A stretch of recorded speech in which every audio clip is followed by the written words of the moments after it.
is nothing, only warm primordial blackness. Your conscious ferments in it, no larger than a single grain of malt. You don't have to do anything anymore. Ever. Never, ever. Never, ever, ever, baby. An inordinate amount of time passes. It is utterly void of struggle. No ex-wives are contained within it. An awareness creeps up on you. A mass lies hidden in your dead angle, soaking in some lurid acidic sauce. It's bloated and shameful, a ball of meat surrounding you. This is a terrible line of questioning, and it will only lead to more awareness of the meat thing. Ex-love, ex-tenderness. It is foolish of you to resurface to the loss. Not after all the damage you suffered to get here. Some of it irreversible. Stay. Sail with me through the abyss of pelagic zone. Do you really? You wouldn't like it if I told you what was back there. Why'd you think you had to bludgeon yourself into oblivion? Or did you not sense yourself marinating? Poured so much on yourself, got a bit carried away, did we, Chef? Fear and apprehension. You should ask what's out there first. There's this giant ball there. And evil apes. And the evil apes are juking it out on the ball. You're one of them. It's basically all just evil apes juking it out on a giant ball. You can't even make out it's a ball when you're juking it out. It's that large. Infinitesimally small. Vying for resources is just a stupid expression you picked up somewhere.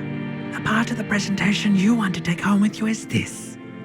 You have to beat the other evil apes in the face, or you lose. Yes, it is. And you drowned in that sadness a long time ago. Lost. The sound outside, you recognize it. It's a Caprice Camino motor carriage.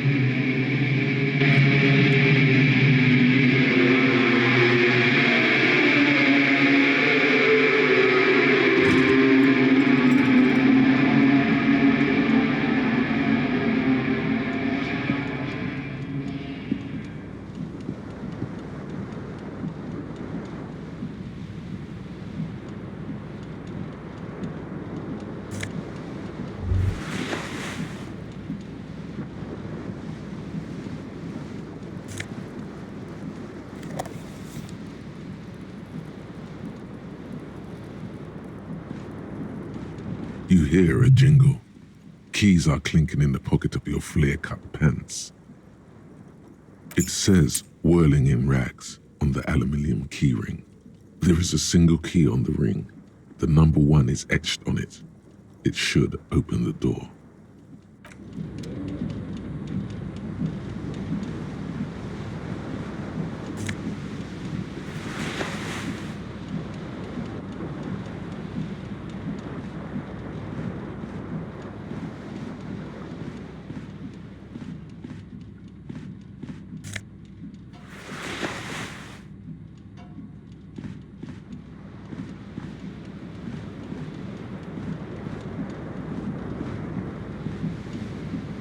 This fan has 2 chain pull switches. One ends in a tiny fan, the other in a light bulb. A truly horrific necktie has somehow attached itself to one of the blades. The blades come squeaking to a halt. It should be easier to reach the tie now. You swoop up and catch the tie. Snap. It's released from the blade. What you have in your hand is a truly hideous necktie with 4 or 5 different patterns. The knot reminds you of a noose. A terrible mistake. Turn the lights off immediately. You can practically feel the photons burning a hole in your brain. The lights are off.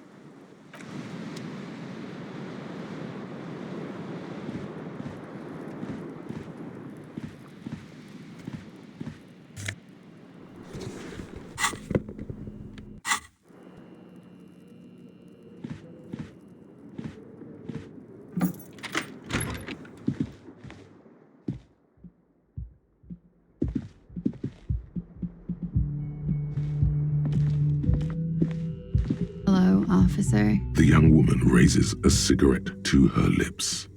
Her eyes are brown and her face is speckled with birthmarks. She can't be more than 28. No. Because you're a police officer, sir. I am, yes. Unless you've been feeding us a set of very well-rehearsed lies all this time. You've been here for 3 days, on official police business, no less. Couldn't say.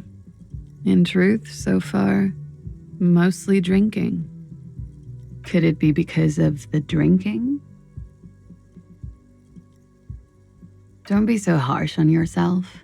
They let almost anyone be a police officer. Of course. Be careful, officer. They don't like the police around here. Something stirs in you as she's about to go. Call it an instinct, a need. The need to ask questions. It's like you said the words 1,000,000 times before. She looks back at you, a light glinting off her eyes. Yes. The dock workers are pretty cocky. They think they're police enough. At least here on the coast. I can't say about the rest of the city. You're in a hostel, sir. We are in Revachol. Revachol is the disgraced former capital of the world, divided into zones of control under foreign occupation. Half a century after a failed world revolution, she is central to our moment in time. Forever and ever. And ever, out of the corner of your eye, you see the hair on the back of your hand standing on end. It feels as though low-grade lightning is coursing through you. You must be hypersensitive from the hangover. It's 51. The current century? Centuries don't have numbers. They have names. And this is the current one. Civilization has existed for 8,000 years, sir. You're right. There is nothing funny about civilization. There was the usual ruckus, loud disco music. I couldn't say. It's impossible to hear people speaking from over here. Oh, yes. Various artists. Ostentatious orchestration prime among them. Oh, that. Yeah. Whoa. The less said about OO, the better. OO were huge where I come from. I was very young then, of course. Like 7. Life gets hard, but we go on. I don't know about that. At around 2 o'clock, the disco stopped, and there was a change of pace. A slow, sad song started playing, like organ music on repeat. That went on for quite a while. Some of the time, you were yelling along to it. Yes, there was a church in there, a really small church, like the smallest, saddest church in the whole world. It was about that. And also, that it doesn't matter anymore and that we're alone now, it was difficult to tell. The song itself was very quiet and soft, but you sounded like a winded boar, sir. It was hard to understand what you were singing on top of it. Yes, it was very cool. It's impossible to say whether she's being sarcastic or really means it. Then you started screaming and trashed the place. No, it didn't sound like there was a fight. It sounded like someone was trashing their room. A window was smashed, a tape player probably, the song stopped, and furniture too. A real destructathon. There was screaming. Then I think you passed out. There was. I think you screamed that you didn't want to be this type of animal anymore. I may have misheard, but it was sort of memorable. I went out afterwards. Everything was quiet by then, around 4 or 5. And that was it. Glad to have been of assistance.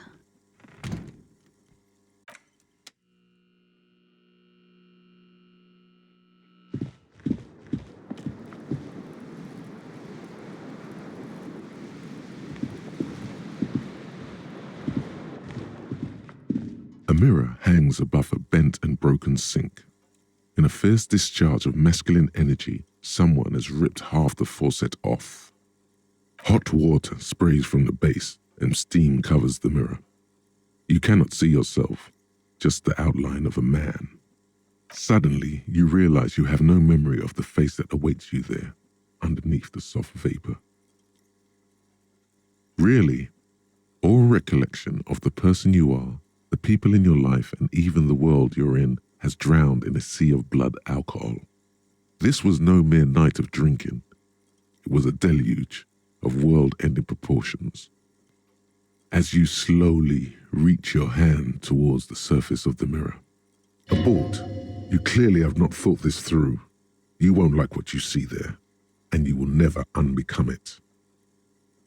Yeah, there is definitely something wrong with it. Where to even begin? There is the bloatedness, then the swollenness. It's like there's an upholstery of alcohol underneath your skin. Bet you are.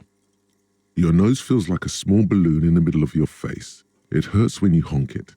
It doesn't appear to be a particularly tiny nose either. Not with all the drinks it's absorbed for you.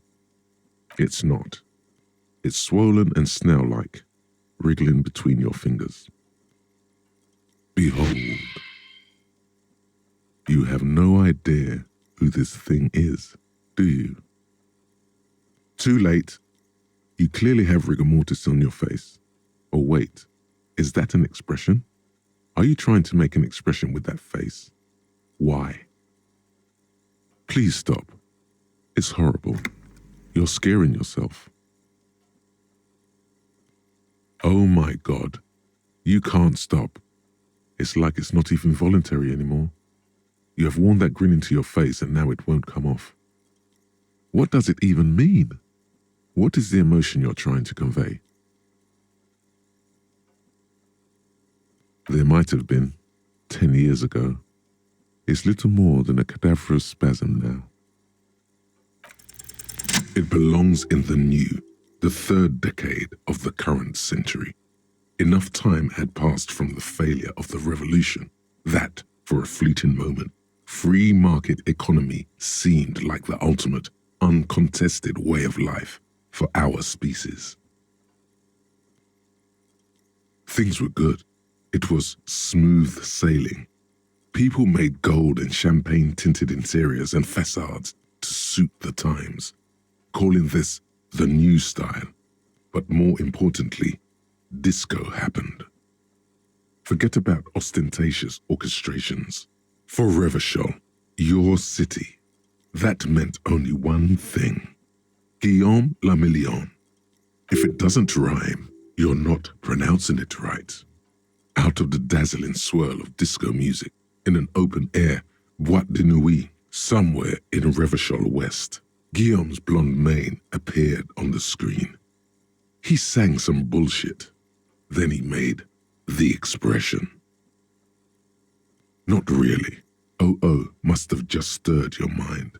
They're more like a disco rock band anyway. Everyone loved it. Maybe you thought some of the stardust would rub off on you. Maybe it did. Either way, it's all gone now. Only the grimace remains.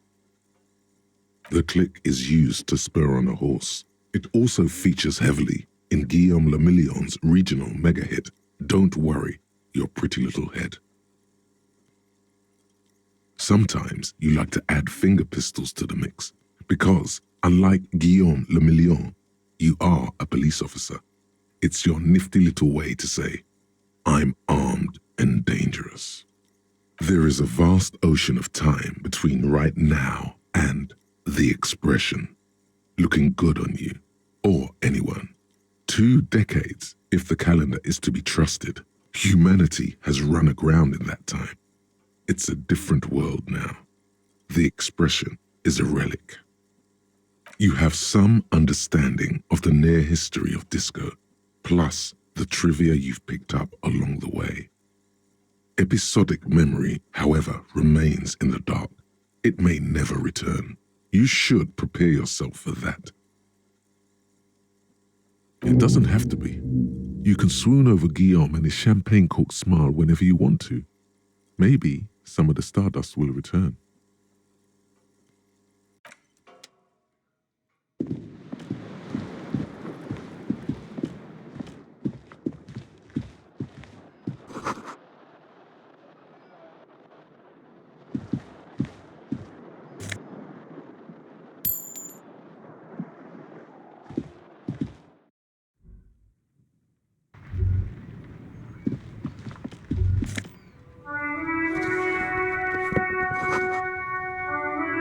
There they both are, 2 identical shoes, both copiously green and indiscriminately snakeskin, reunited on your feet, like 2 baby crocodiles. It's pretty clear a normal cop is not what you are. Good, they're balanced, comfy. Feels like the only good thing about you right now, truth be told.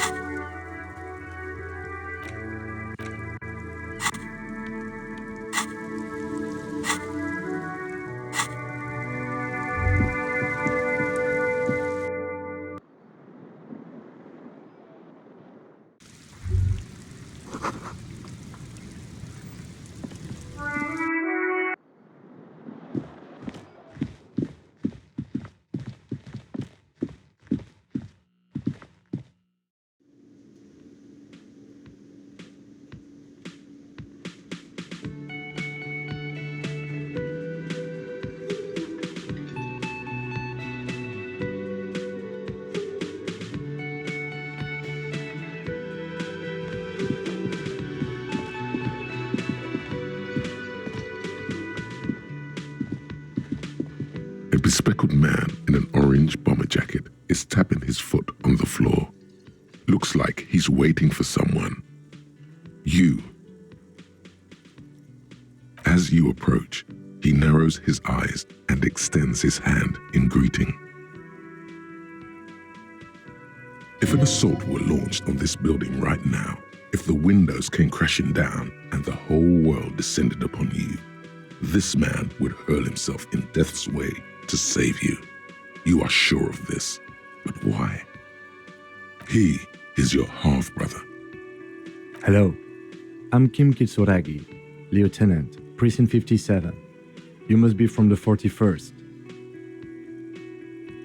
You realize he's waiting for your name. This is your chance to come up with a really good name for yourself. Get creative. Conceptualize. Raphael Ambrosius Cousteau.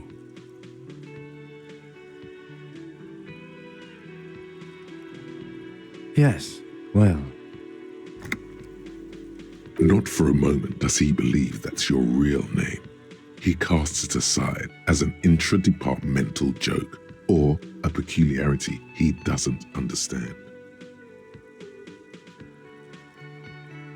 It looks like we had a little scheduling error on Sunday. Saturday too, actually. Have you had time to talk to the manager here? What he means is, he has been trying to meet up with you for 2 days, but you have been otherwise occupied. Then we should ask him for a rundown of the area. Get me up to speed. I understand the scene is out back, right? It also wouldn't hurt to assure him the police are finally here. In full force, I mean. Have you mapped out the initial interviews? Right. And the interviews? At the 57th, we like to prepare an initial list of persons of interest, and then just skim the surface. Prepare the field, get to know the players. You don't do that? Maybe good. But even if you haven't, we'll have time for that after we take a look at the coroner's case. Have you removed the dead body from the tree? Mm-hmm. So, the body is still in the tree. This is the first time you detect a weariness in the lieutenant's voice. It is obvious he would have preferred for the body to no longer be in the tree. Where it has been hanging for 7 days straight. We should go there as soon as we are done talking to the owner. We all feel that way sometimes. There is no such thing as a police officer, I'm afraid. What remains is that there is a dead body in the tree. Someone has to figure out who put it there. If we don't, no one else will. And then, soon after, dead bodies would be dangling from all the trees. But first, we have to take it down. I can see you drank last night and the night before, and that you are still drunk now. But I have seen officers go through worse. Much worse. If you need something for your headache, there is a general store nearby. But as I said, the dead body should be our #1 concern. Talk to the manager. Then we go out back and take the body down. After you, officer. If you're about to embark on an investigation, shouldn't you have a badge? You mean you don't have a badge? Losing your identification card is a serious matter. My vehicle has a shortwave. You can use it to report your badge missing. I advise you to try to locate it as quickly as possible, but getting the body down should still take precedence. Lieutenant Kitsuragi is now in your party. You can talk to him whenever by interacting with him.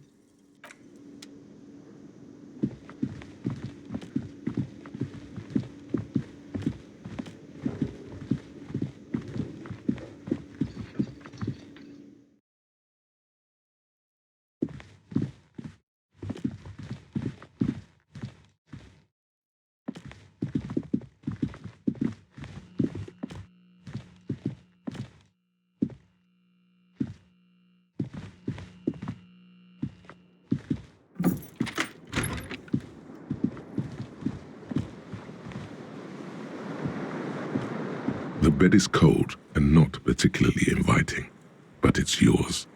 The sheets look awful. The option to go to sleep becomes available every night after 9 p.m.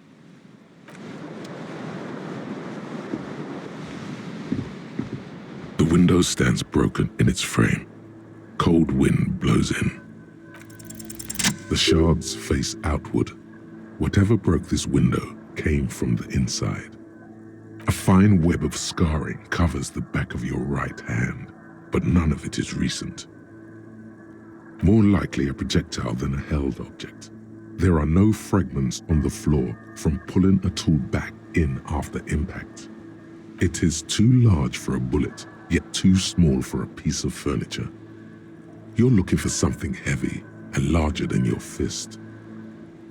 The shoe you found on the balcony fits the hole almost as well as your foot. It would have also been heavy enough if thrown with force. Congratulations, you smashed the window with your own shoe. Pretty much, but hey, at least you found your shoe. Not that it will keep you warm at night.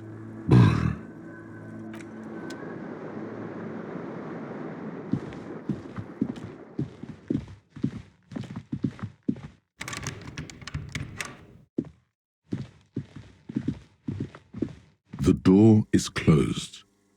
There is no answer.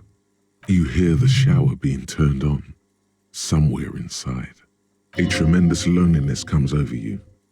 Everybody in the world is doing something without you.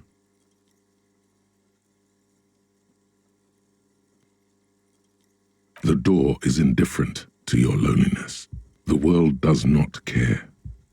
Still no answer. Still nothing. The lieutenant gives you a quick glance. This door can only be opened with a key or from the inside.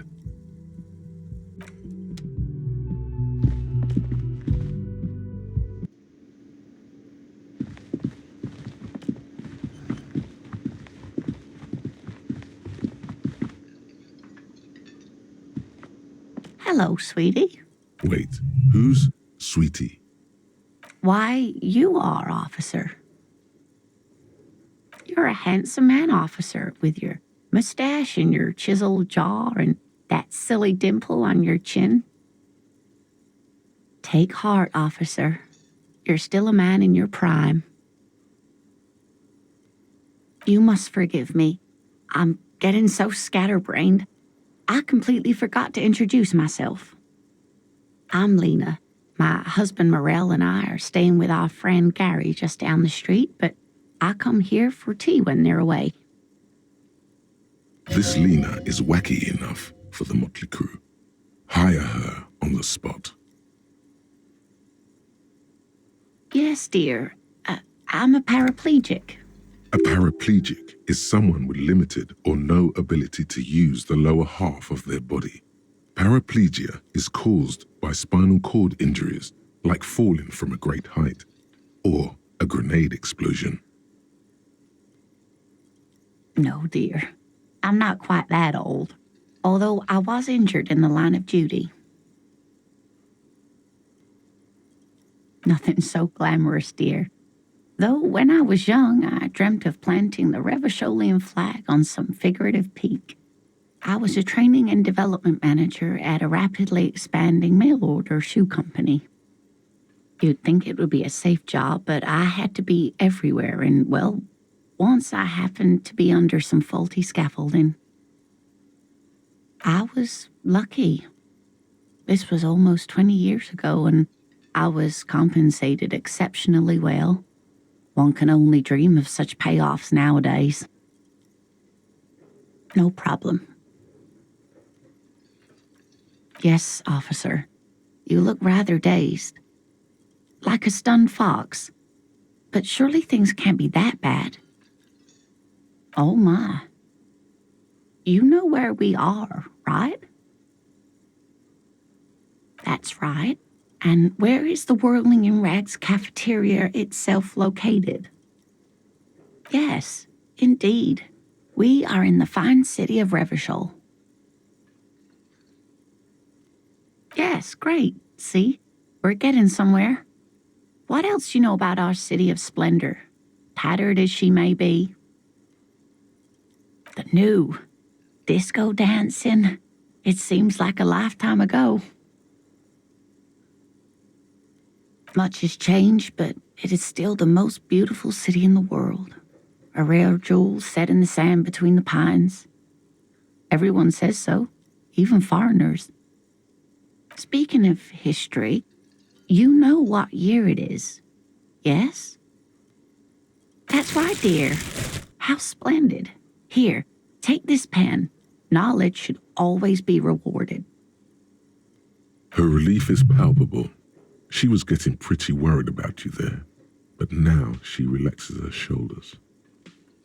I can tell that this is taxing for you, so I'll just ask one more question. What regime are we living under? What mode of government? Nope, sadly not.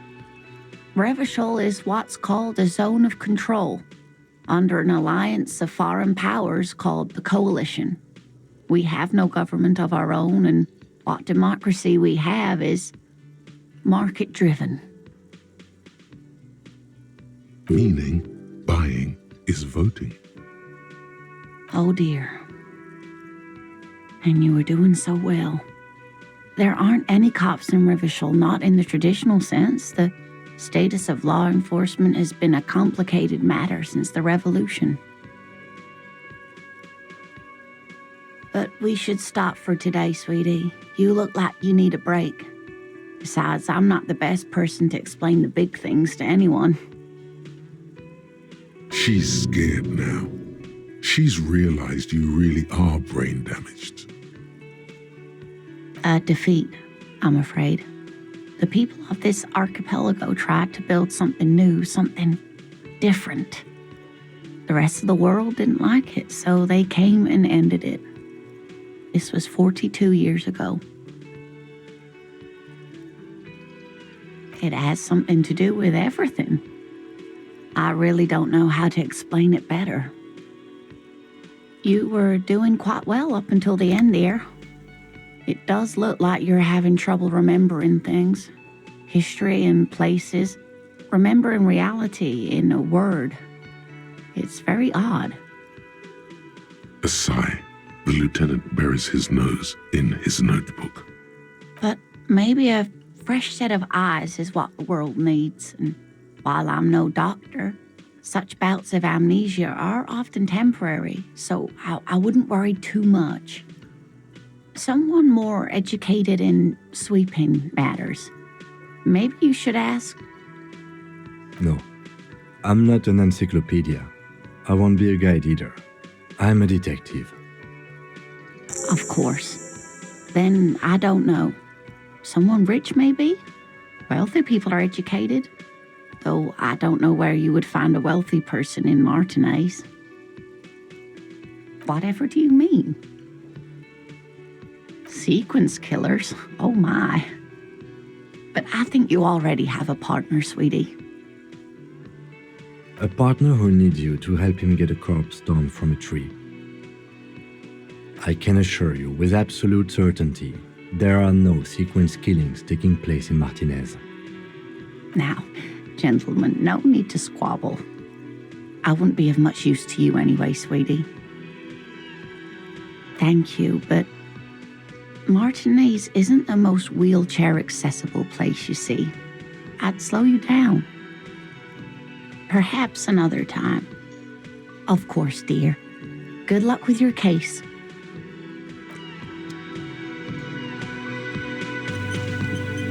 Yes?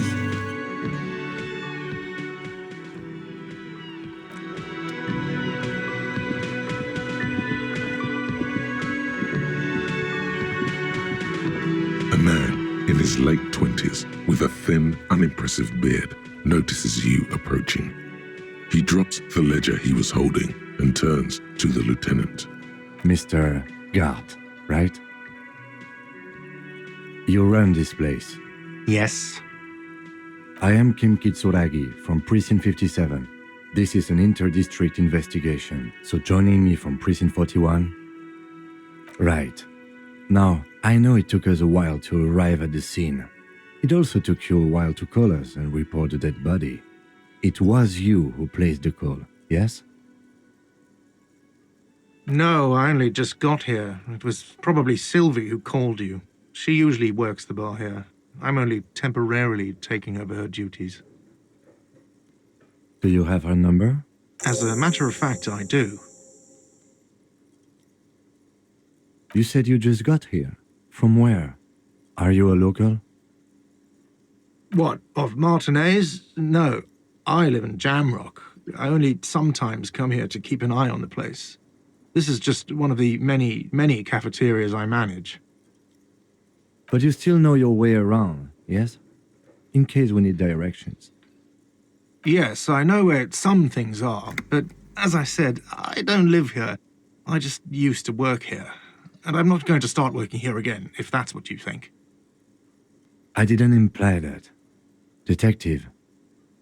He probably means this is where you step in and ask your questions. His face expresses profound doubt in your having this. No, I'm not the bartender. I'm the cafeteria manager. That period of my life is over. Not everyone who stands behind a counter is a bartender, okay? I'm the cafeteria manager. I hope it is. She went away because none of your business. Have they not been telling you you're a cop? Okay, you got me. She went away because of the dead body out back. And because I asked for her number. That's why Sylvie went away. I hope you appreciate that. Thank you. I asked an employee out. She didn't want to come, but felt obliged to. It was a bad idea. Now, what is so goddamn fascinating about that for you? It's got nothing to do with the lynching. Good for you. Was there something else? I'd like to get back to what I was doing. Behind this building, there's a courtyard. They hoisted him up on a tree there. That's easy. See that door there? First you exit through that. Then, to your right, you should see a big hole in the fence. A really big one. You can get to the courtyard through there. No need for the keys. The hole is big enough for the Franco-Nigerian cavalry to fit through. I don't know who killed him. I'm not the police. That's your job. The lieutenant turns the page in the little notebook he's been scribbling in. Let's go. Not so fast. You owe me 130 real. Oh, excuse me. You owe me 130 real. The IIR, or Inter-Isolary Real, is the global reserve currency. Whatever part of the world you're in right now, it's safe to assume he means you owe him some money. Wow, you're a genius. Yes, that's right, money. You owe this establishment 130 real. Let's see. 3 nights at a tariff of 20 real comes to 60 real. Then there's the window you annihilated. The hole in the window was the first thing I saw when I came to work. So don't try to tell me you didn't. That will be 40 real in damages. Another thing you've annihilated is half the bar. You've run a tab of 30 real. Actually more, but we'll round it down to 30 for your hard work maintaining the stability and order of Revachol. That's 60 plus 40 plus 30 equals 130 real. And yes, real is still money. What are you, a philosopher? Money is what grown-up people use to pay for things. Things like this hostel room or 8 bottles of potent blend and 9 packs of Royal Extra. We use it for everything, really. Yes, it is. No, you see, that's 40 cents. Cents are a form of currency 100 times smaller than the real. I'm not even going to take this. Come back when you have 130 real. Yes, it is. Isn't it evil? The order of magnitude between what is asked of a person and what they have. It does, doesn't it? There's a shuffle of nylon as Lieutenant Kitsuragi looks for something in the pockets of his orange bomber. That's Cop 4. I haven't offered to pay because I don't have any money either. I'm sorry, but he has to pay. I can't let him stay here any longer if he doesn't. If he doesn't have the money by tonight, then... Officer, maybe you are better off working this from home for now. You live in... You mean somewhere else to run up a huge debt? I don't think so. The union squeezed most places out of business to fund the strike. You're better off home. Officer, you really need to take this up with your station. I have a shortwave radio in my car. Call them, ask for assistance. We have to get this investigation started now. Good luck. By the way, where is home? The address is coming up blank, and this place sure isn't it. But you've been at this hostel cafeteria for only 3 nights. Where were you before? You had to be somewhere. In time or space? That doesn't sound like somewhere you can stay if you run out of money. You can try. Run some addresses in your head when you get the time. Maybe a street or an apartment will appear.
You see a set of tire tracks in the brown slush that covers the plaza mosaic. Hard to say. Your vision is blurred and you're having difficulty concentrating thanks to your relentless hangover. Cop habit. You look at everything. This isn't case-related, you think. The tire tracks were left here by an unknown event that took place some days ago. It's a message, written in the language of burnt rubber. Some of that rubber stuck to the tiles right in front of the whirling in rags. This is point A. The driver started there and then accelerated straight into the fence, left a hole big enough for the Franco-Nigerian cavalry, according to the cafeteria manager. The driver proceeded to back out of the yard, barely stopping before hitting the adjacent building. Before heading south, must have been in a hurry.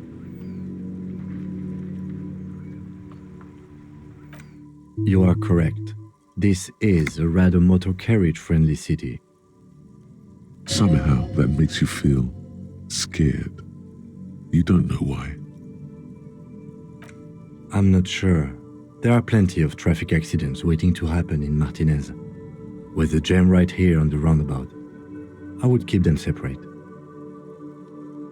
You could follow the track south. There seems to be a canal there. See where they went, if you find the time.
The corpse looks at you with bulging white eyes.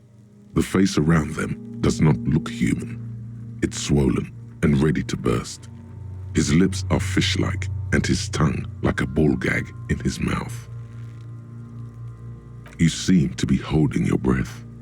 A cargo belt twists his neck at an unnatural angle. The body below appears stiff. It's letting out an ungodly rot. The smell seeps in even through your clenched nostrils. Active decay. It's okay to throw up, officer. No one is judging. He's about to blow! Cop's gonna blow, Kuno! The smell is repulsive. It pushes in from your mouth, more instant and more familiar than anything you'd expected. More fever than odor. It fills your mind, flushing you from within.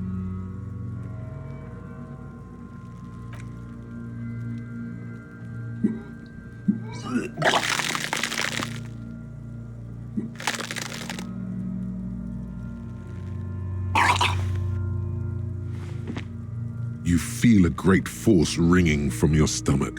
Your body curls and pushes it out, burst by burst.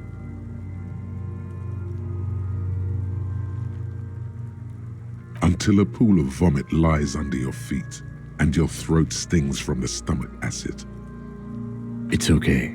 Happens to everyone. Keep it. The hangover is clearly making this worse for you.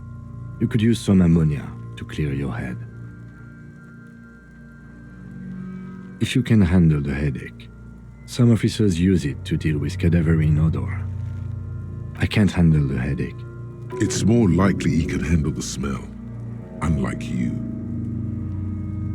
There is Frit nearby, east of the hostel.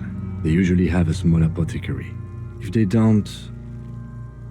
There's a greenhouse here, and a gardener with a wheelbarrow on the corner of the whirling in rags. If she works here, she might have something for the smell. Pretty clever. Acquiring ammonia will provide a modifier to the white check. Modifiers make checks easier and allow you to retry them.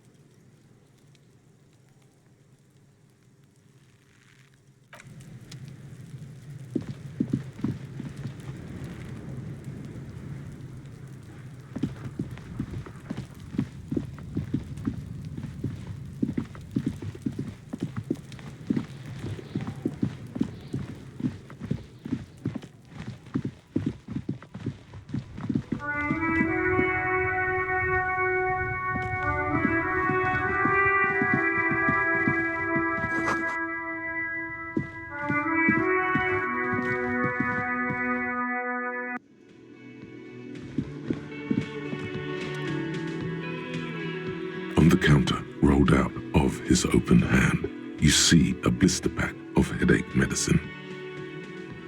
The man does not mind. You probably need them more than he does. You've just picked up some magnesium. This item is stored in the bottom left corner of the screen above your character portrait. Use magnesium to heal your morale if you have morale damage.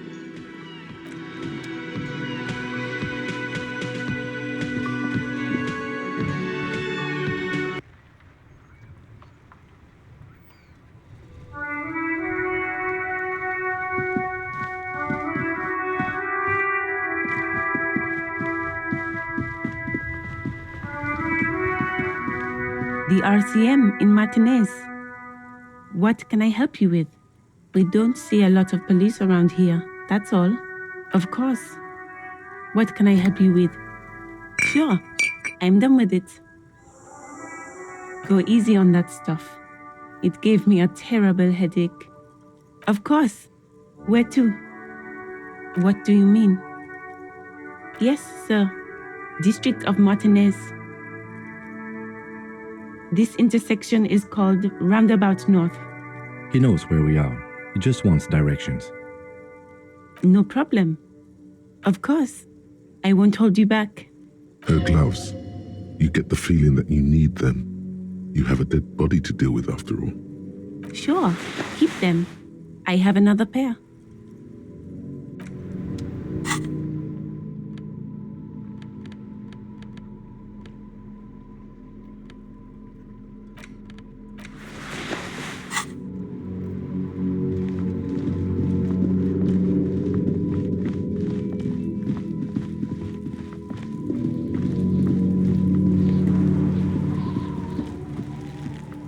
There he still is, looking right through you with his white eyes. The body below is entirely dedicated to that corpse smell. Emitting it is all. The ammonia only makes it worse. The combination forces tears out of your ducts. You manage to keep it in once. The second time, not so much. When the vomiting is done, your cheeks are wet with tears.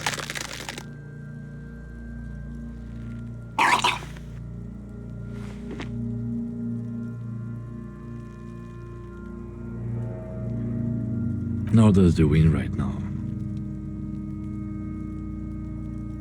The weight is reassuring, like a crenel on solid fortification. Pat, pat, pat. I've seen strong men turn themselves inside out for hours.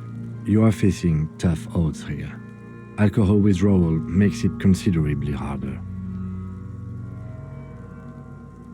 I've seen captains puke their guts out. It never gets easier. You never get used to the smell. Every Monday is cadaver day. Throw up, investigate. Throw up, initial autopsy. Throw up, bag it. Then drive to the station. Maybe throw up on the way there if you didn't bag the thing tight enough. I think I've lost my sense of smell. A white lie. Not being hungover helps too. No, this is a two-man assignment because it needs 2 officers to complete. I need your help. You need to get your shit together. No, it's not, officer. We should go talk to the locals.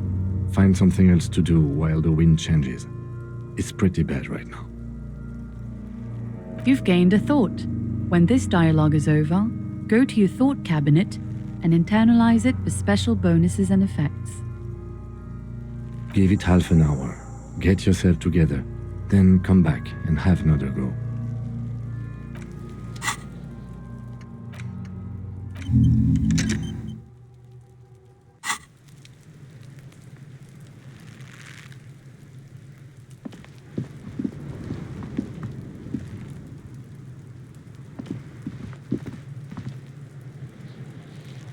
This trash container is locked. The sliding lid has a padlock that says, "Whirling in rags." There's something in there, not necessarily connected to the case, but still. The body is downwind from here. Maybe you prefer the smell of garbage to the smell of death. Trash, food waste from the cafeteria. They lock these containers to keep the derelicts from flocking in. Could be evidence too. What do you mean, feel?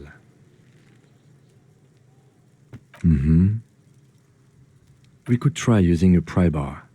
There's one in my motor carriage, or we could ask for a key from the manager of the Whirling in Rags. He probably has one. He might also have information. This is better than the pry bar idea.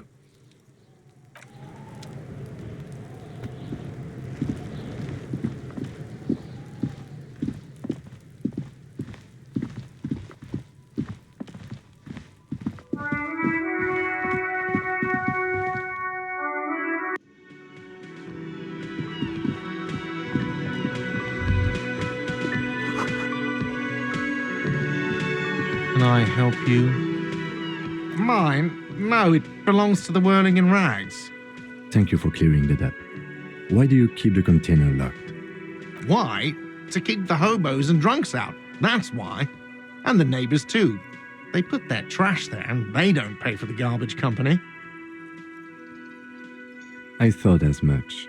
And are you the only party with access to the trash container? Well, yes. Us and the garbage disposal company. It seems a little callous, doesn't it? Something stirs in you. Prod at him and find out. Callous? What are you, Kras Mazov? Almost all establishments in Revachol keep their trash locked. The Whirling in Rags is not special in that regard.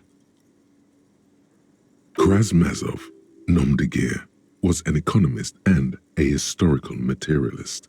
He was a leading figure on the Grad side of the Centennial Revolution, where he headed the 9-day government. Mazov is considered the father of scientific communism, Mazovian thought, or Mazovianism. What are we talking about? Was this not about the trash container?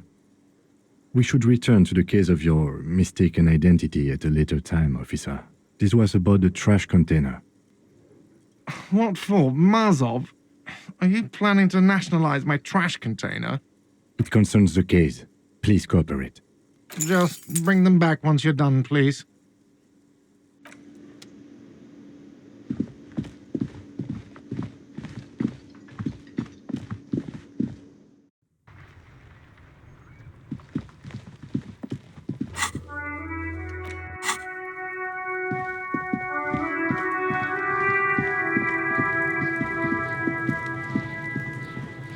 This trash container is with a well-oiled crack. The lock pops open. Don't. Maybe you shouldn't. There is, but you won't like it. Sweat forms on your brow. Your hand is still on the lid. The smell of rotten food rises to greet you. You see soggy cartons, dirty rags, and organic waste. We're just in time. This hasn't been emptied for over a week. You see milk and egg rest with one broken egg in it. Some pasta wrapper. Picking up the soggy packages somehow feels familiar. You've done this before. The movements are recorded in your elbows, the methodology in your fingers. You're used to this. No, searching for evidence in the trash. A box falls into pieces in your hands. Batiste Soleil cereal. There are plastic pasta packages below, and turbo noodles. Nothing of note, however. Among the threadbare kitchen towels, something catches your eye. A pair of denim trousers. As the legs of the slime-covered jeans begin to unspool from the garbage, a rank corpse smell fills the air. The victim's clothes? Cadaverine odor is faint. If these belong to the deceased, they were removed when he was still in the early stages of decay. Drop them in here, officer. Guitar-marked blue jeans.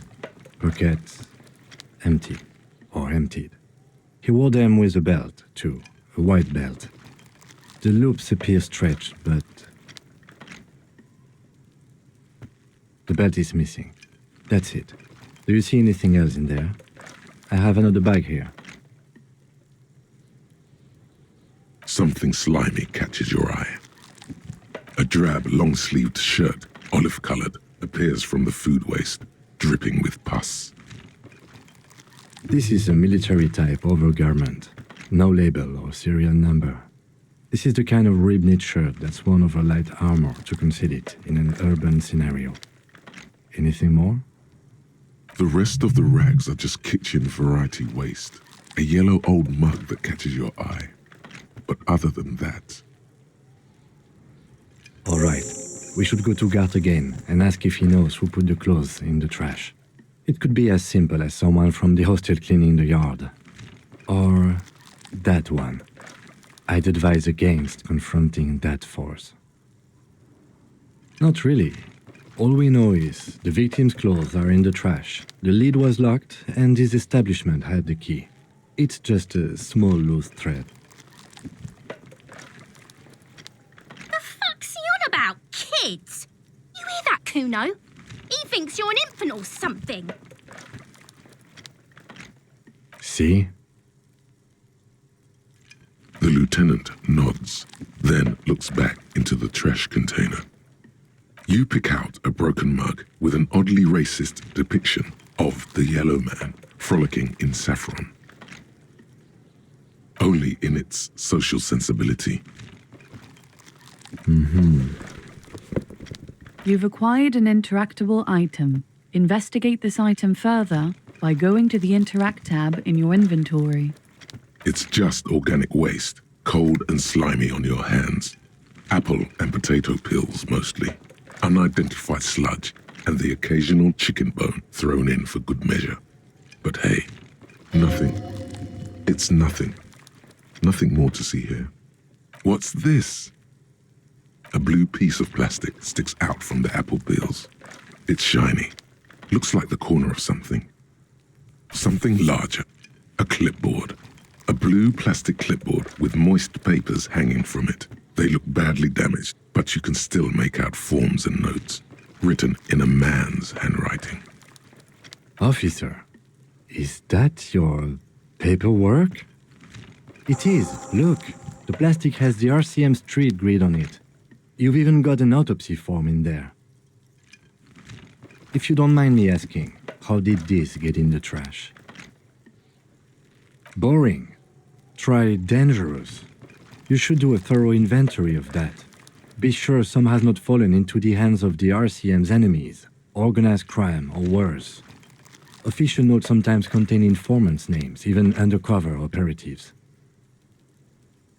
It would also not hurt to start taking notes on the case. Now, tell me what your eagle eyes see. Or are we finished? Some items, such as the ledger you found, are interactable. Go to your inventory and select the Interact tab to read your paperwork. The container sounds a muffled gong. That's one thing off the list. I think we got it all.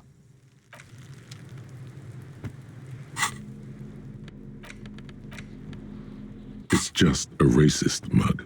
What's there to read here? Not much. Oh boy, here we go. What are you going to say about a broken, tossed-away mug that you dug out of the garbage?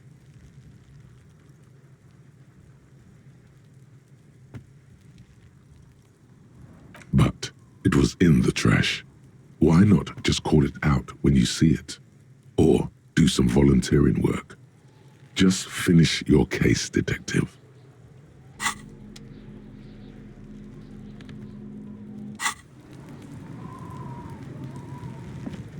Yes? What do you want to know? Maybe you can tell me what you do know to help me narrow it down a bit. Do you want me to brief you? 3 days ago, the RCM Emergencies Desk received a report about a security guard who was found hanged in Martinez. An anonymous caller said there was a dead body behind the Whirling in Rags hostel cafeteria. During that time, the victim had been stripped of his belongings. The caller did not identify him, but used the word lynching. There is an ongoing labor dispute between the local dock workers and the logistics company Wild Pines. I was told we should approach the death as part of this dispute. A security guard or worker of some sort hired by Wild Pines. This was just hearsay from Martinez, of course. We need to find out the truth. They didn't identify themselves in any way. The tone was muffled using a device of some sort. The desk could identify neither the caller's age nor sex. There's a strong prejudice against involving the RCM in what's seen as union matters. The dock workers' union is the de facto police in Martinez. Now it appears they've started executing too. We cannot allow that. That's us, the Revachol Citizens Militia. We're the police in this city. The RCM, or the Revachol Citizens Militia, is the police force you and him are part of. A self-organized peace corps of the occupied city of Revachol. The RCM operates within a legal twilight, yet its authority is rarely questioned. It's super useful to know this. That's right. No, it's not a particularly mysterious case. The deceased is a security guard for a corporation involved in a labor dispute. It doesn't take a DeLorean polymath to put the pieces together. I just don't see the case getting more mysterious than that. Then you are in luck, because we are in the midst of a major strike by the dock workers' union. Maybe more than that. The union clearly wants a piece, not just of the industrial harbor, but the Wild Pines Corporation itself. Is this a strike then? Or the first shots in a workers' coup? I expect the case itself to be less challenging than navigating these community matters. This district isn't used to the RCM's presence, and the union rarely overplays its hand, as it appears to have done in this case. Strike, coup, revolution, it's brigandage, however you parse it. You feel something rising through you, a familiar feeling, an opinion taking form.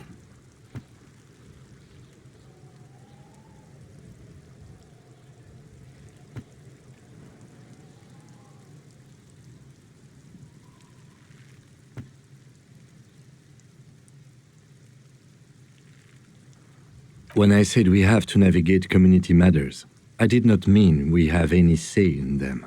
I meant we should be careful. If we are not, the shit will blow right in our faces. From an imaginary fan. Now, was there anything else you wanted to know about the case? I'm afraid you and I are pawns in a pissing competition. You don't know? I assumed you were in on it. That's good. Better still than an imbecilic cop-off. It's just stupidity. We shouldn't waste any more time on it. If you want my take, ask me after we've inspected the victim. Later. Was there anything else you wanted to know about the case? Good. No response. He just arches his brow. He's having trouble processing it, believing it even. Have you tried concentrating on something other than your personal affairs?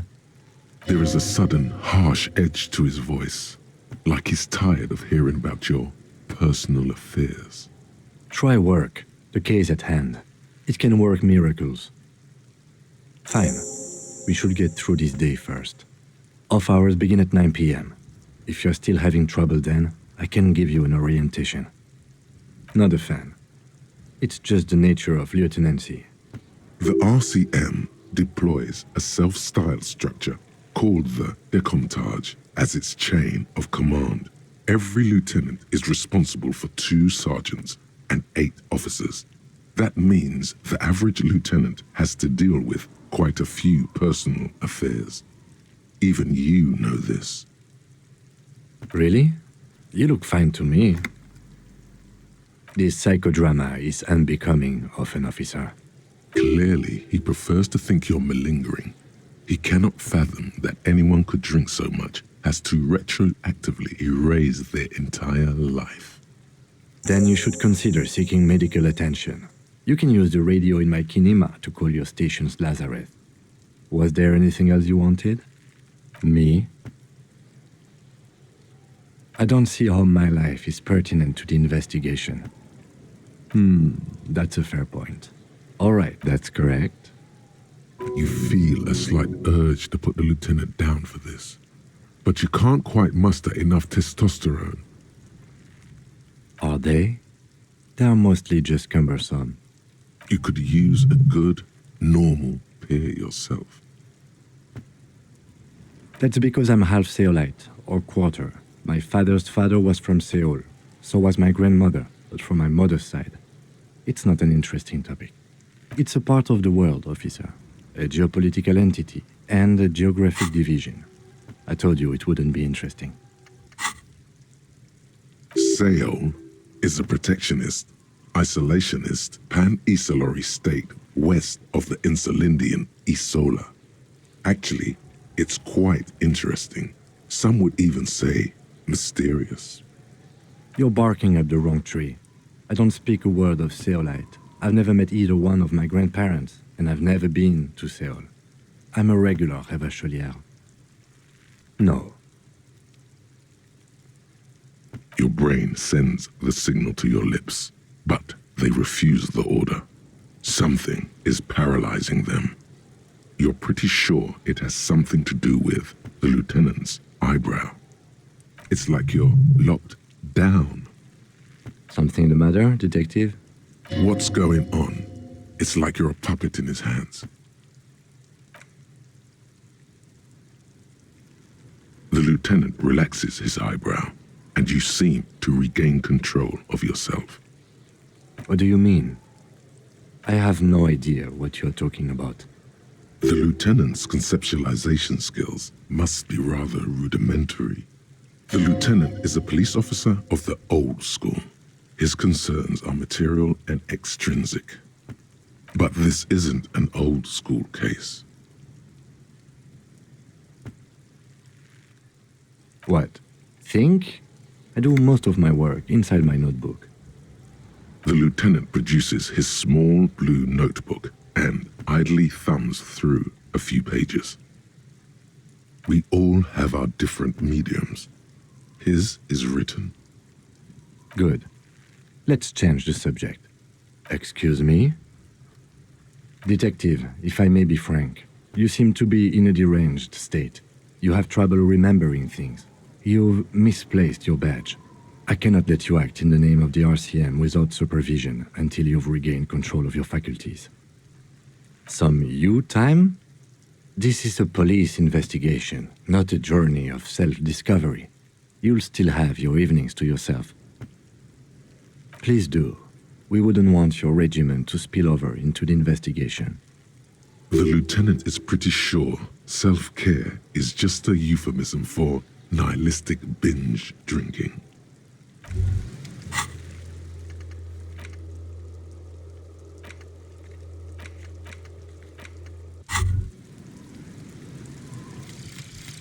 Volumetric shit compressor.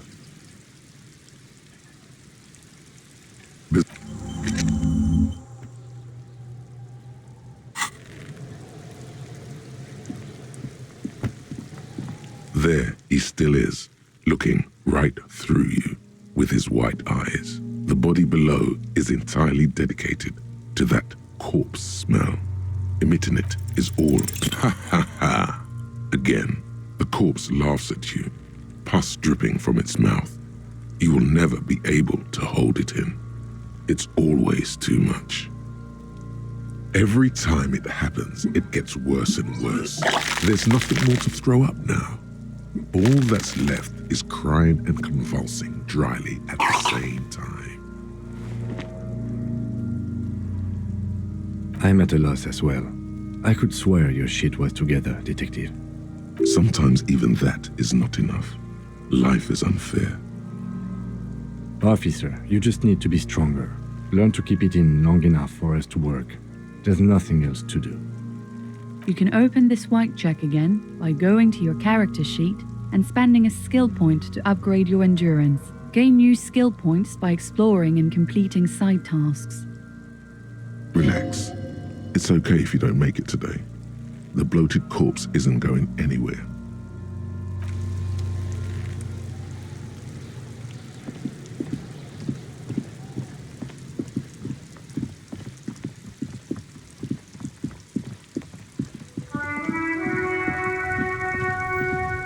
It's raining again. It was clear just an hour ago. Of course, there's the pier, the Cape Side apartment buildings, some more tenements. Not a lot, really. The harbor gates, some kind of commotion, I think. I don't follow the local politics. A fleet store, too. Some shops and a bridge. The canal bridge leads to the coast, but it's broken, I think. It's just coast. There's a little fishing village there and a fish market, but that got closed down ages ago. It's just water. No, actually, I think they call it the Martinez Inlet. There are some islands in the bay, but they're hard to reach. No problem.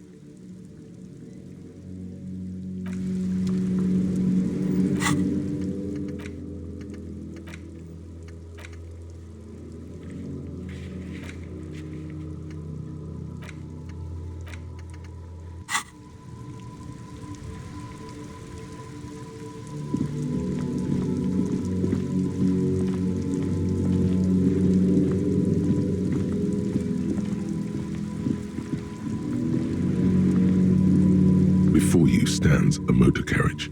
The bodywork is covered in blue and white livery, bearing the number 57. Vapor emanates from the large engine on the back of the vehicle. It hasn't had time to cool off yet. This must be the infernal machine that tore you from oblivion. The Caprice Kinema motor carriage. In the cabin, you are welcomed by a set of steering levers, a radio microphone on a hook, a pull-out toolbox under the seat, and the soft glow of the fuel preheater gauge. A metallic drawer slides out from under the seat and clicks into place. The tools inside are neatly organized. Take what you need, officer. It's going to be a long case. I'm not protective of my tools, like some men are. He's clearly a little protective of his tools. But what can you do? Work is work. The pry bar feels nice and cold in your hand, heavier than you'd think. Useful for opening all sorts of doors and lids. The handles are long and sleek. Snap, snap, go the cutters in your hand. You can do good work with these. Cut chains, locks, and ropes, especially belts.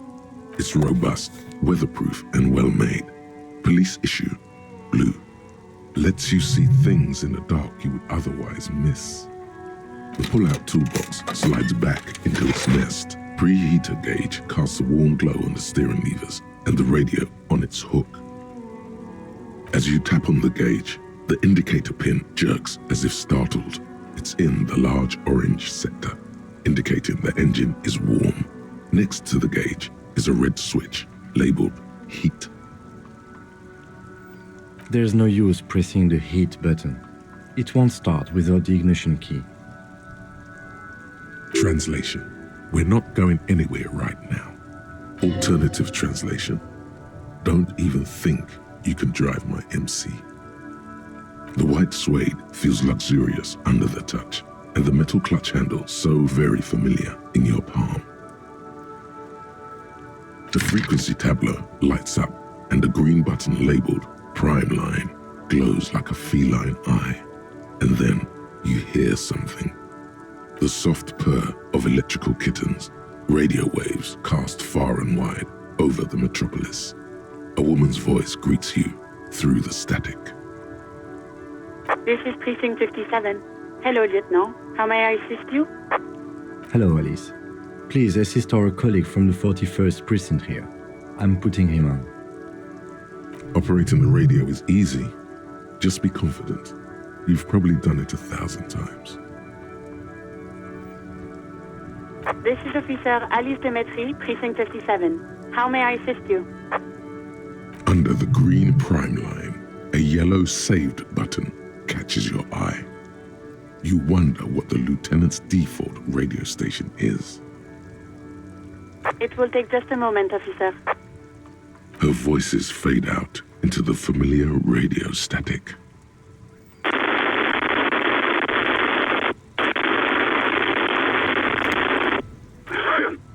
Gottlieb, what do you want?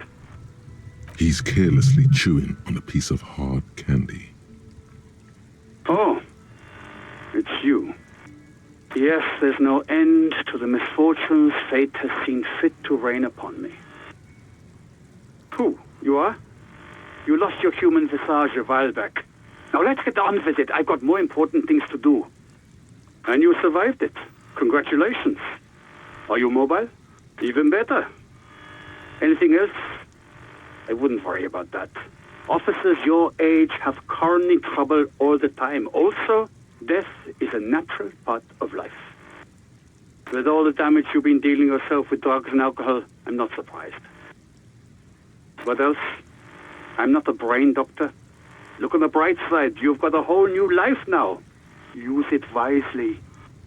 It's hard to say if he doesn't believe you or doesn't care. What?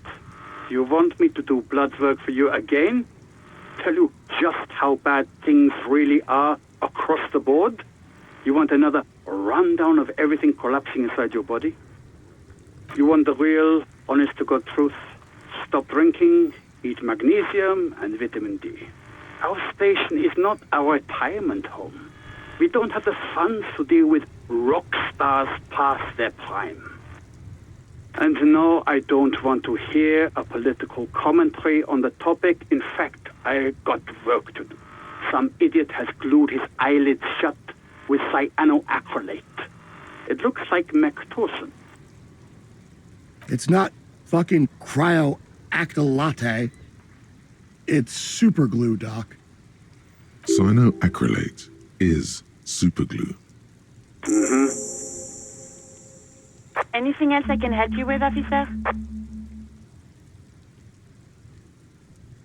As always, it's DJ Mesh and Felicio, and you're listening to Street Freaks FM, bringing you the hottest, the nastiest, the most vulgar.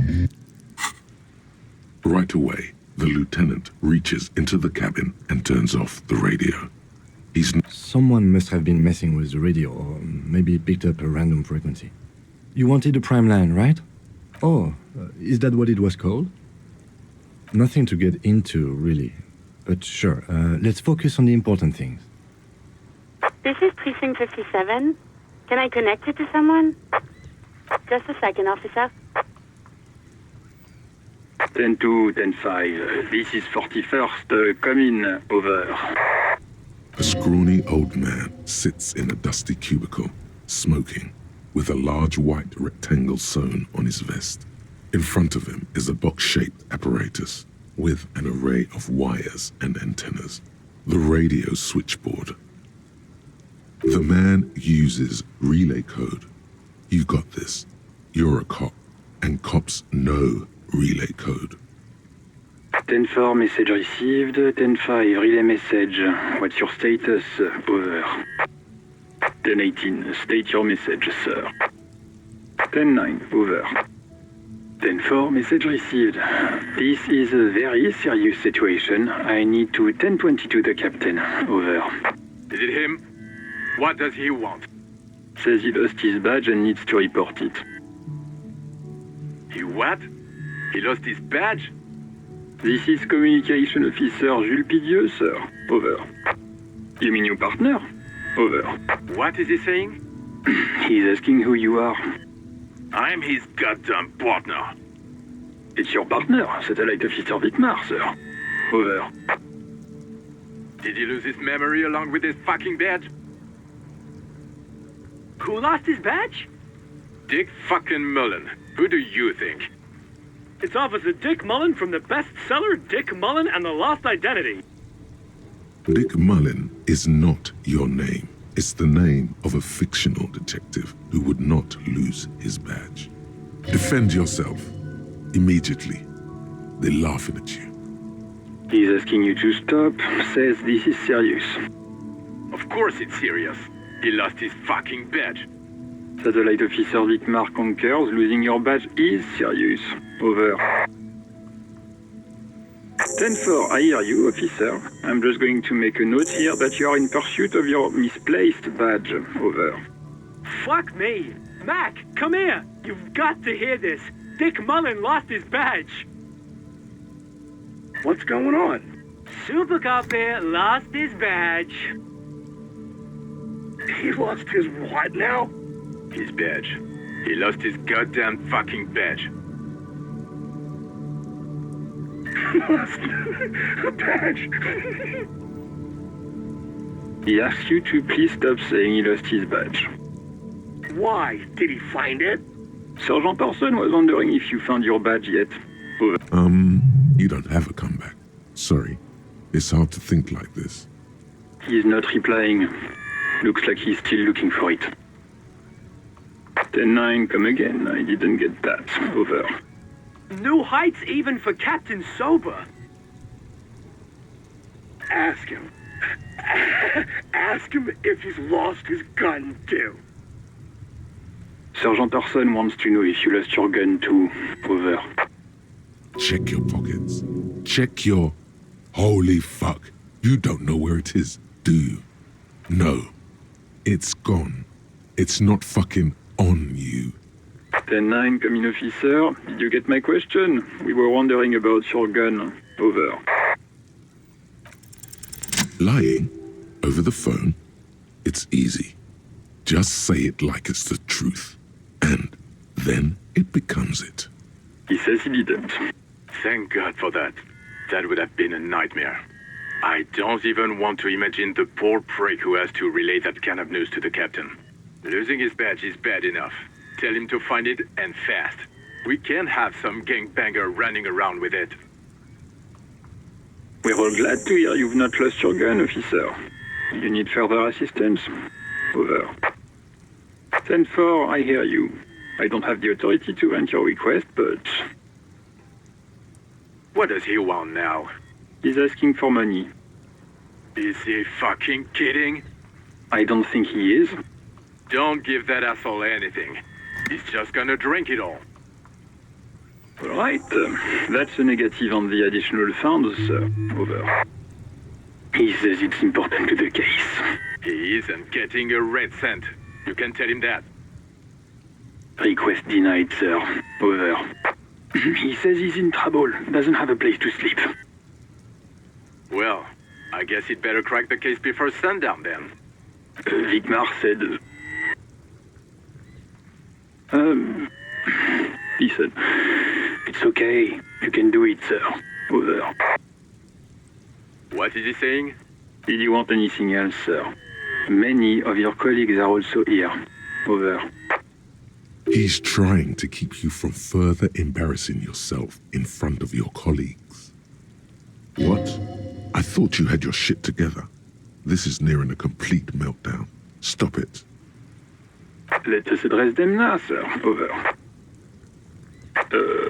Okay, 10-4, sir. I hear you. Relay your question. Over. Wait. Before you say anything stupid, think it through. You're going to be looking at a straitjacket if you tell everyone you lost your memory. Be smart about this. Ask if he's there alone. 10-4, sir. I'm not hearing your question. That's a negative, sir. I got 10-12 visitors present here. Over. What? What is it? He's still on the line? He wants to verify the information on his badge. But of course, it says Dick Mullen, High General of the Revacholian Cavalry Force. Tell him to stop wasting time. What do you need, sir? Over. 10-4. Your address? Hold up, Jules. He doesn't fucking know where he lives? Did I hear that right? Seems like it, sir. No, fuck him. Don't tell him anything, you understand? He's been hellbound for the gutter. Let him have it. Sorry, sir. Anything more I can do for you? Over. 10-9, repeat message. I didn't get that, sir. Over. What? What is it? What can he possibly still want from us? He seems intoxicated and keeps asking me to call him by his name. Mullen's drunk and emotionally aggressive. That's new. Wrap it up. Don't indulge in his drunken antics. Excuse me, sir. Over. You probably don't want to continue on this road. No, sir, I haven't. You're not really keen on mentioning your home life, so I've always assumed things weren't that good on that front. Over. 10-4, well, that's, Does he actually want something, or is he hell-bent on disrupting our work? He asked if he ever told me about his days before joining the RCN. For God's sake, cut this shit out! Tell him to stop wasting time and be a goddamn policeman for a change. Sir, Satellite Officer Vicmar says... So, was there anything else? Understood, sir. Over. Roger that. 10-10. Over and out.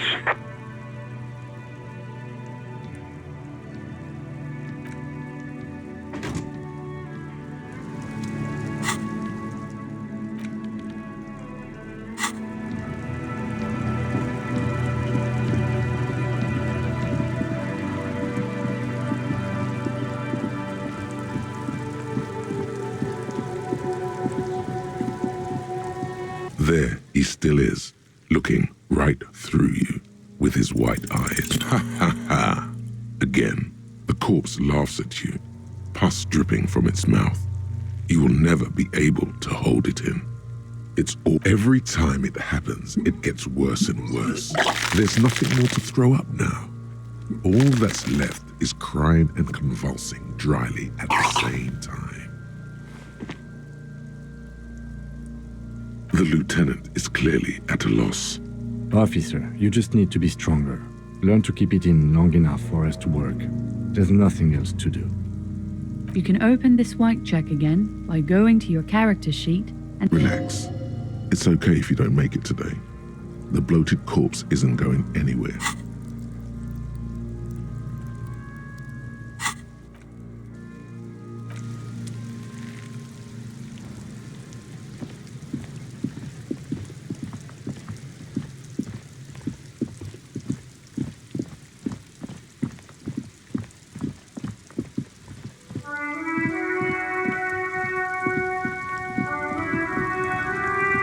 Inside, you see a set of steering levers, a radio microphone. This is Precinct 57. How may I assist you? Of course. What is her number, officer? Yes, hold on. Her number is 005 1944 298. Received. Hold on, officer.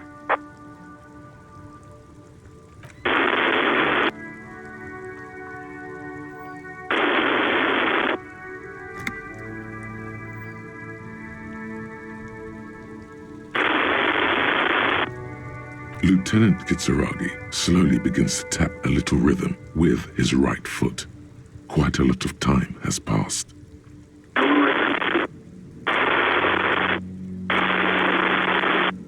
Officer, I have Sylvie Malaika on the line for you. Yes, hello? Oh, right. Hello, officer. What can I do for you? You mean, why did I leave the bar? Honestly, I'm not really comfortable discussing it with you, sir.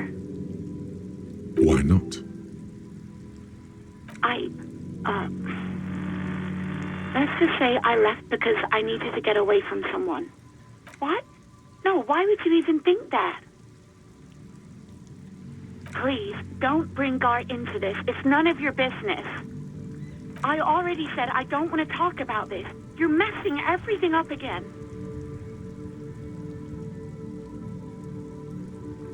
No, not me. No, sorry, I don't. Not a lot of people have phones around here. Copper thieves take the wires. People don't have the money to have the cables put in again. They use the Union's phone, or the one on the coast. So the Union has a phone, and there's one further down the coast. Got it. It was someone else. We'll find them sooner or later, officer. It just might take a while. What? Of course it bothered me. But I thought the Union already knew about the corpse. No one calls the police. The Union would get angry. You know, what the Union says goes. People listen to them and they take care of their own, which is like everyone here. Legally, no.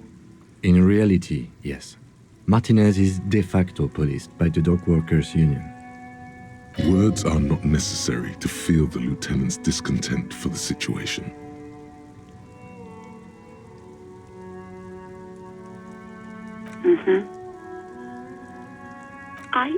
I didn't want to get in trouble with the others. Push her further. Show her the error of her ways. I didn't know I had to report it. I thought someone would take him down eventually.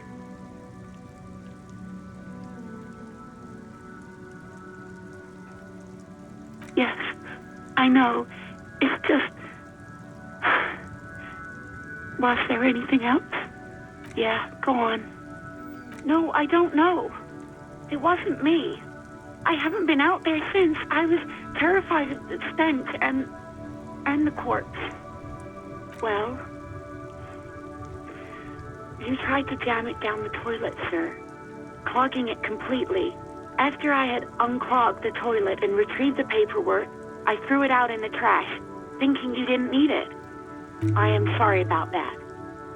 Anything else, Detective? Yes, I know who you are. You're a police officer. The law. This exact conversation has happened before. Establishing authority before this young girl seems to have been important to you in the past. Don't go there again. Oh, no, I haven't, sorry. Real policemen have uniforms too, by the way. Where's yours? He's in plain clothes, voluntarily. It's different from not knowing where your uniform is. There are officers who wear the signature Perseus black uniforms to the highest ranks in the RCM and end up buried in them as well. Others do it more casually. Looks like you're one of them. Please, no. Not this again. Everyone saw your cool gun, Detective. You were trying to impress some people with it. Everyone was eating, and you were waving it around in everyone's face, begging them to describe it. You said it calms you, and then you started making suicide jokes. It got pretty graphic. Oh, those again. I have been trying to wean you off them. You know, when you put your gun, your actual gun, on your temple and pretend to shoot your brains out, off of that, people don't like that. I remember this. You were screaming things like, "My brains are all over the wall, painting them red. I won't be seeing it, 'cause these are my brains. I can't see without my brains." Very nice. There is silence on the other end of the line. No idea. All I know is next you were waving around money instead, saying things like, "Big bucks cannot lie," and "Guns can't buy money, but money can always buy guns." It almost looked like you pawned it. But believe me, I did not ask. Uniform? I never saw you in any uniform. You had your things on. The disco things.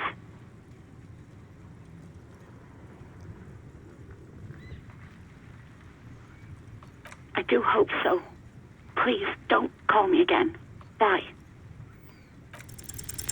Yes, you have obviously done something to upset her at the Whirling in Rags when she was still working there. I'm not mad. It's just you were so drunk and so emotional all the time, and then the skua thing happened. It just made me want to quit. The stuffed bird, the great skua. You threw it against the wall while screaming, "Fuck that bird," and laughing like a maniac. I think you said it had been giving you shit ever since you got there. Didn't seem like you had fun doing it, though. Yes, obviously. You were the worst client I've ever seen. And I have seen so many assholes in this place. I've had sailors fighting, union guys grabbing my ass, kids stealing booze. Once a guy was glued to the karaoke machine every night for 2 months. But you, well, you were worse than all of them. Honestly, you were getting borderline aggressive. Even about little things like not turning down the volume at 3 a.m. I even liked one of those songs you kept listening to on repeat. No more. I hate it now. We Go On by the OO. I can't listen to it anymore. You've turned it into a parody.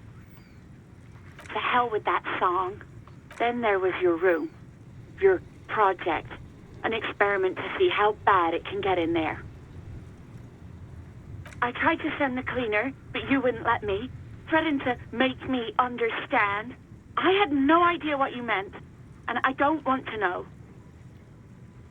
And then you screamed something about how you're a piece of shit human being, and why does anyone even let you work as a policeman? That you'd fire yourself, but you can't even do that. And then I had to deal with your toilet, the one you clogged with police documents, causing water damage downstairs in the kitchen. I won't even mention you waving your gun around, harassing customers, threatening to sing karaoke, threatening to kill yourself. No, you really weren't. You were simply the worst. God, I knew I shouldn't have brought it up. Just try not to call me again, and let's pretend it never happened. Wait, really? No, this is absolutely not true. I like Guard. I really do. No, I was actually flattered. I've always liked him. It was just bad timing, with the corpse and all that. There's a pause. You can almost see her on the other side, the telephone cord coiled around her index. I didn't know what to say to him later. Then you came and destroyed the place, so I left without explaining. I should have told him, maybe. Okay, but please don't mess it up. Please don't take out your gun or something. You hear a sigh of relief on the other end of the radio. Wordless, the call breaks. Then, Anything else I can help you with, officer? 57's over and out. in the cabin, you see a set of steering.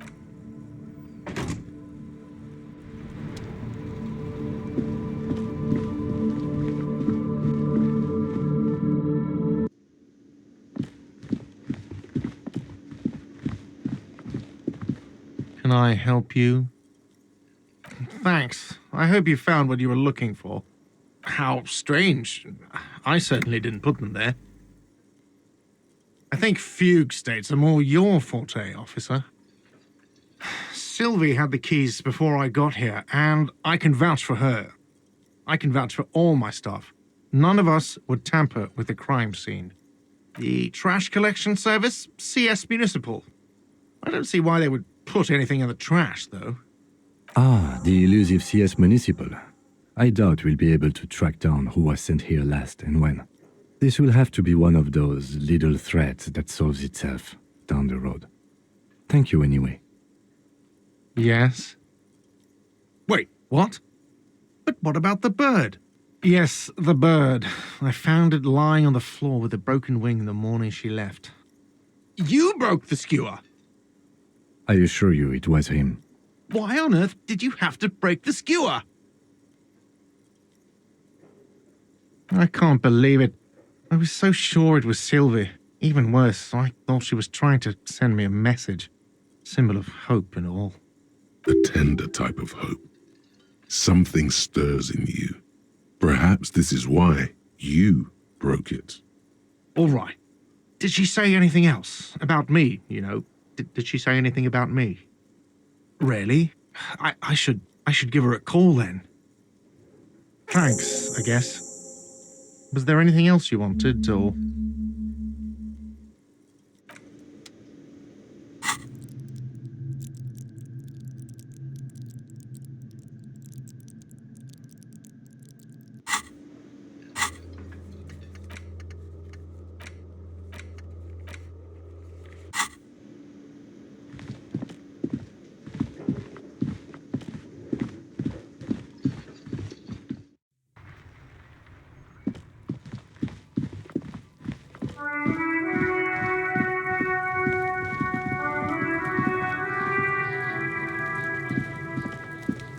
There he still is, looking right through you with his white eyes.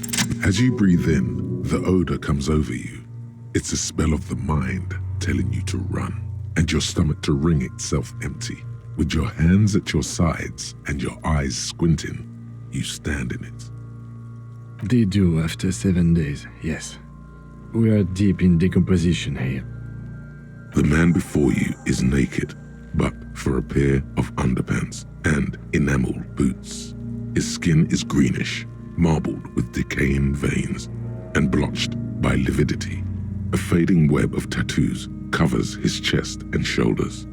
The cargo belt used to fasten him to the branch above appears industrial in strength. The material appears to be ceramic. Its clean white stands in stark contrast to the decaying flesh above the knee. The man wore thick polymer socks, probably for padding. A fine array of interlocking plates covers them. Delicate and fragile, they feel alien to the world around you, out of place somehow. These are clearly not boots. They're armor, possibly part of a larger set. Indeed. Technically speaking, these are sabatons, not boots. Oh, the lieutenant uses a memo technique A6. That's not just any notebook. It's a classic. It's clearly some manner of super armor, or future armor. Super future armor? I'm useless.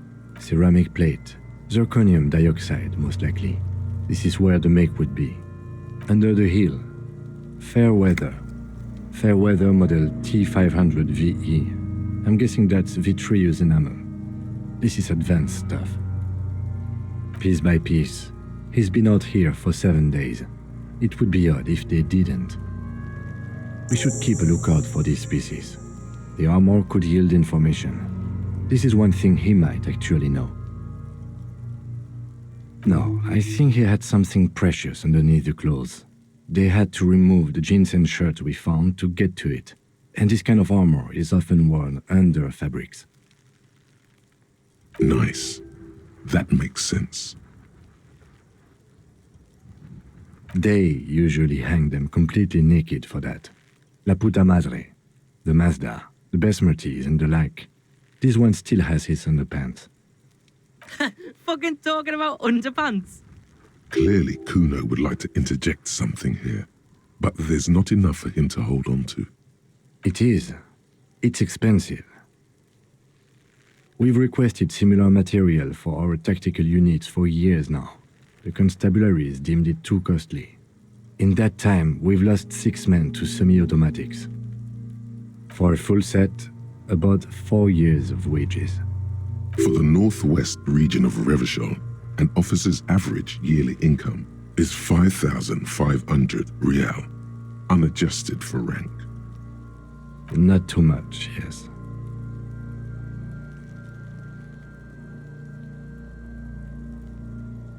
It's a sorry situation, I agree. That's for us to find out. My initial report on the area suggests he was a security guard for the harbor company, but that's just hearsay. I agree. This equipment is way beyond what a guard can afford. A small bell-like sound fills the air, like tapping on the side of a porcelain cup. It's anything but. This material is a kinetic redistributor. It spreads kinetic energy horizontally, from plate to plate, dissipating it entirely. See? Faint, organic lines cover the plates where they separate into smaller ones. These plates then divide into smaller plates until there are hundreds of them altogether. Like whirls of floorboards, the design looks organic, influenced by highly resistant wood materials, like lignum vitae and ebony perhaps. If trees were made of porcelain, this is what their cross-sections would look like. The smooth, glossy surface fractures into ever more intricate interconnections, peaking on the right sabaton, where you notice. The whirls are in the shape of a letter and number combination, E50, 100, 1000. Good. Can you read it to me? We have a make and a number. That's something. We can use the radio in my kinema when we're done. Either station can chase it for us. This feels dangerous. Are you sure? The stench fills your nostrils. As you push downward, an ominous creaking sound comes from above. Stop! Pig's gonna pull his head off. Brutal! You're about to pull his head off. Do it, Homo!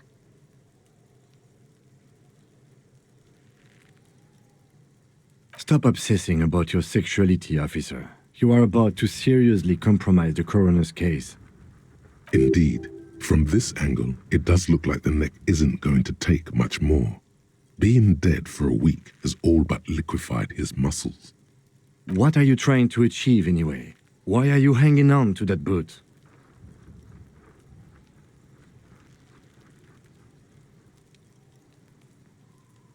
How many clues do you need? You already found a number. Besides, there's no way you're getting them off. All the organic matter in his body has been flowing down into the boots. They are fused to his feet now. Why do you think the locals haven't scavenged them yet?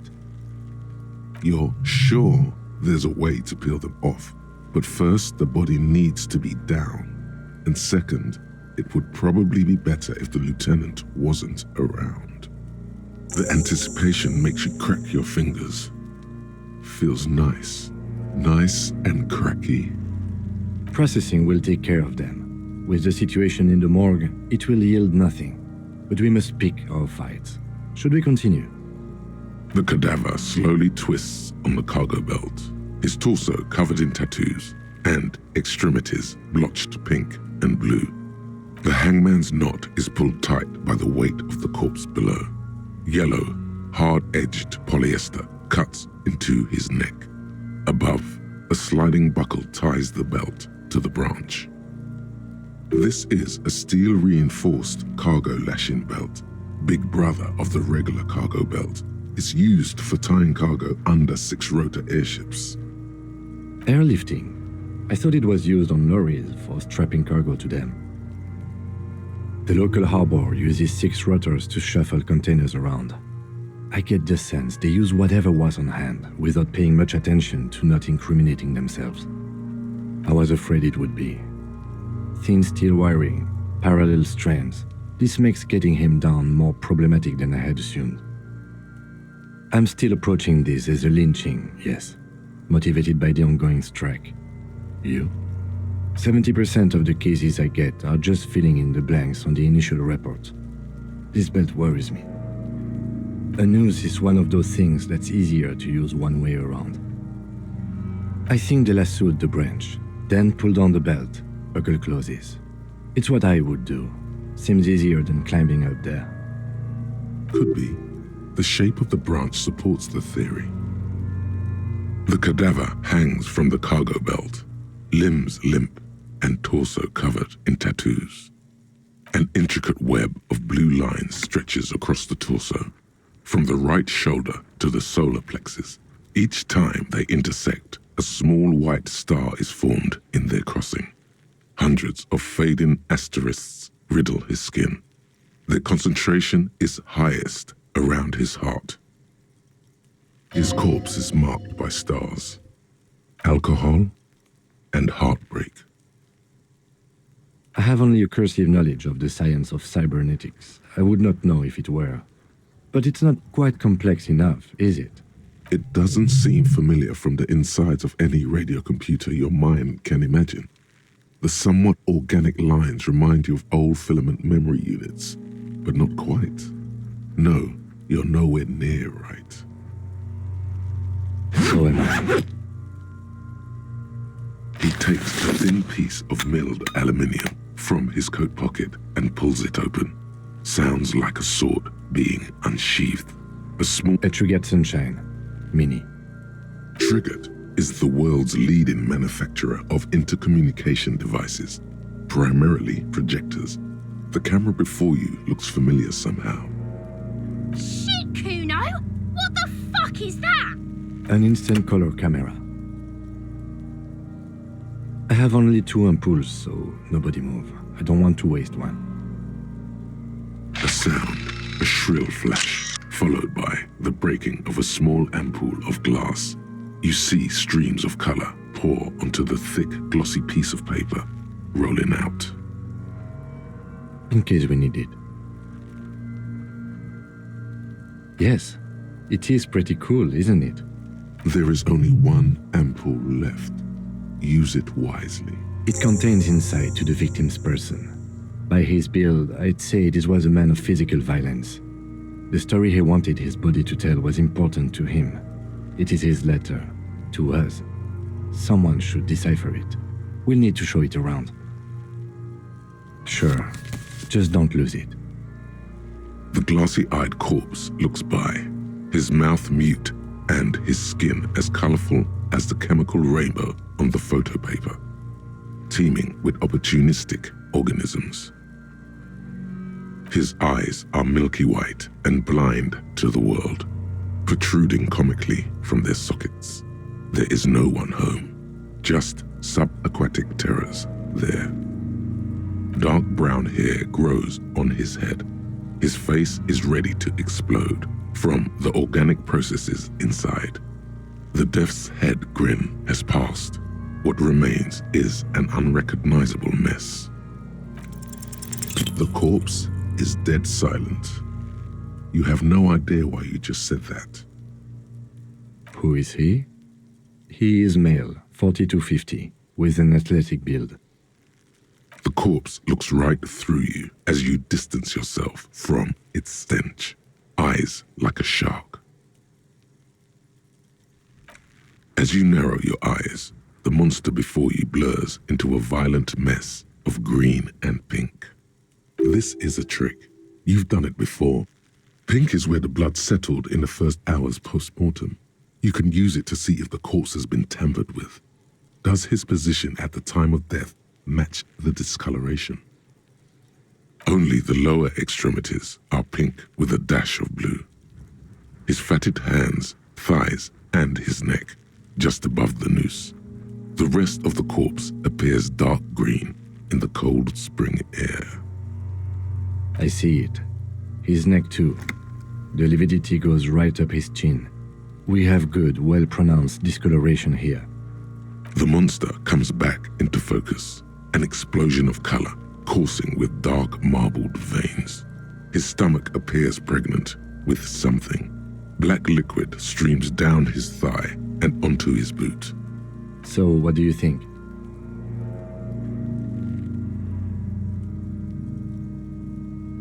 Agreed, especially on the neck. The belt acted like a tourniquet, keeping the blood in his head. The hypostasis supports a hanging. There's always a chance. We should check for ligament marks on his neck to see if they're in tune with the belt. We'll have to get him down first. I do. Most of them are post-mortem. Maybe even all of them. The delinquents have made our jobs harder with their little sport. Stop talking in riddles, coin slot. He means you fucked him up good, Kuno. Fucked him up brutal-like. A pool of blood and feces has eaten into the frozen mud below the man's feet. Purge liquid is dripping into it. Drop. The victim appears to have contained no more than half a kilogram of digestion at the time of death. The fuck are you saying? Talking about shit. Maybe. I agree. His personality is no longer a part of the world. Totally dead.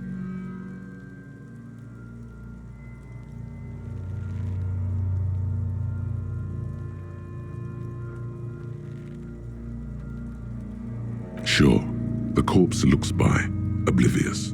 Black decay liquid drops from his knee to his boot. But there is no breath to catch, only the cadaver filling the air and your nostrils. He slowly rotates before you, decomposing. Are you sure we finished the preliminary examination of the cadaver?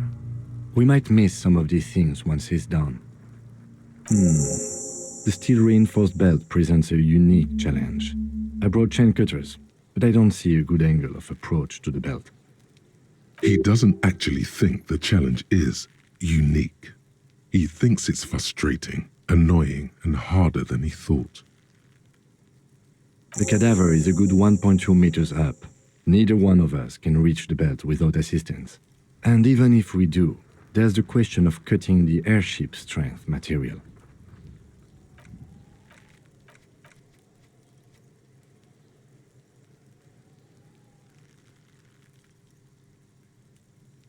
Yeah! Bang bang time, pig! Shoot his head off! How? Where the buckle ties the rope to the branch, that's a good spot to aim. Where? Ah, yes, I see. If the shot hits that, there might be a chance to release the belt. Yeah, now we're talking. Entertain a Kuno with some shit. They'll miss! The pigs will miss Kuno.